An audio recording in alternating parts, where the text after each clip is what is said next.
Hi, John Erickson here from Advanced Ball Striking. Yeah, I'm not going to be talking about how to hit it 350 yards, maybe 275 yards, maybe 300 yards, maybe 250 yards. There's a lot of hype and excitement about hitting the ball far. I like to hit it far. But let's think about what that really means. Let's suppose we're a good golfer. We're a scratch golfer and we shoot 72, which when I was growing up, scratch meant you were an even par average. I think it's not like that anymore, but good player. So you take 72 shots to get around the golf course. How many times in the round are you actually trying to hit the ball as far as possible? Certainly not when you're putting, not when you're chipping. So if you hit greens and miss some greens, well, there's 36 times that you've got to be concerned about the distance control. Wedge shots, approach shots, certainly not par threes. I mean, you don't really want to be over greens very often. So how useful is it, really, to hit the ball far? Well, let's say the par fives. Okay, I concede, maybe. 4 times around, you want to hit it far. 10 par fours, typically. Some dog legs, so no, you don't want to hit it as far as possible. You don't want to hit it through the dog leg. It's not good. So there's usually maybe 4 times around on a par 4 where you're not trying to hit it as far as possible. So that would leave us 6 holes, maybe, longer par 4s that we're going to go for it, hit it far. So what are we down to now? 10 times around? Okay, so we shoot 72, 62 other shots are having to deal with controlling our distances, not trying to hit it as far as possible, not concerned about club head speed, ball speed. So assume that you and I are playing against each other and you're the longer hitter and you're hitting it 20 yards past me, maybe 30 yards, 10 times around. Well, we're going to make the assumption that you're also pretty straight and you're in the fairway as well, so you're a good driver of the ball and you hit it far. You're 20, 30 yards ahead of me. Are you going to score that much better than me? So let's say we're 175 yards away. I'm 175 yards away. You're maybe 145 yards away. So I'm going to hit a 5 iron, 6 iron in from there. You're going to hit a 9 iron. Probably both going to knock it on the green. Are you going to hit it inside me all 10 of those times? I doubt it. Maybe you hit it inside me 7 of those times. Okay?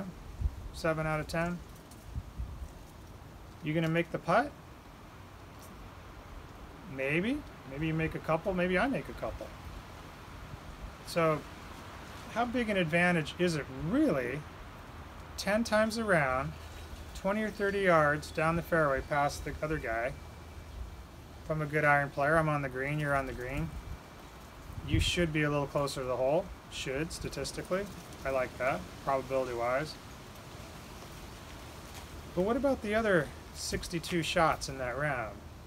How come I can go out and shoot 68 and play with somebody that can drive the ball with, say, a modern driver 30, 40 yards, 50 yards farther than me, and they shoot 85. I shoot 68. How is that? How does that work? So let's think about this. Accuracy and distance control. So all those other shots, distance control. Certainly shouldn't be concerned about ball speed when we're hitting an iron or on a par 3. So we want to pick the right club, but not just for the yardage, but for the shot shape. So maybe a lesser player will look at the yardage and say, well, I'm supposed to hit this club from this distance, and comes up short, comes up long.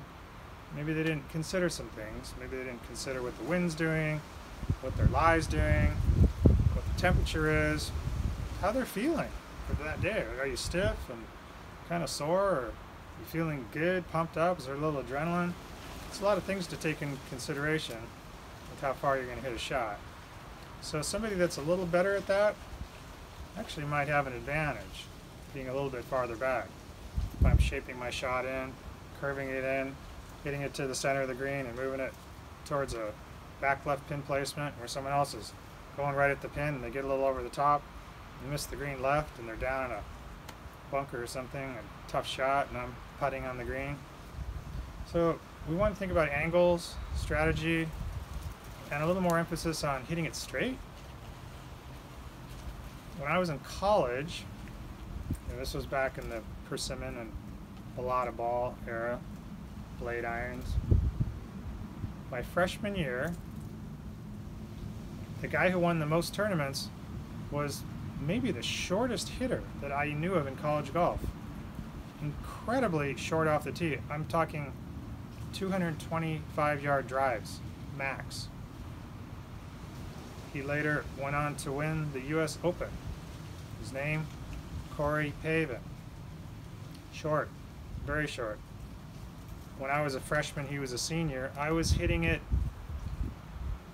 30 yards by Corey Pavin. In fact, my very first college tournament that I qualified for on my team, Fresno State, 15, I got to play with Corey Pavin in the final round. He waxed me, kicked my butt.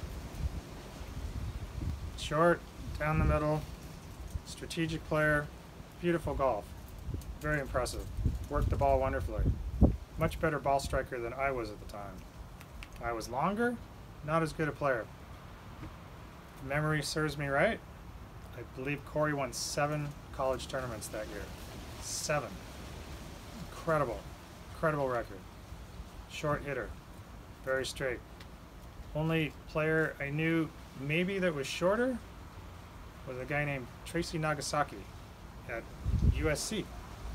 Very short, maybe a little shorter than Corey, and Tracy was a great player also. And he won plenty of tournaments. One of the top junior players, and had a great career at USC also as a short hitter, but straight. So there is some consideration to make, I think.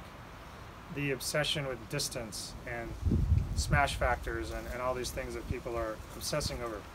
Is it really worth your time to put so much energy on those maybe 10 shots around out of the 72? And if you're not a scratch golfer, then it's going to be a lot more than that. So just some food for thought, and good luck hitting it 350 yards. We'll see you next time.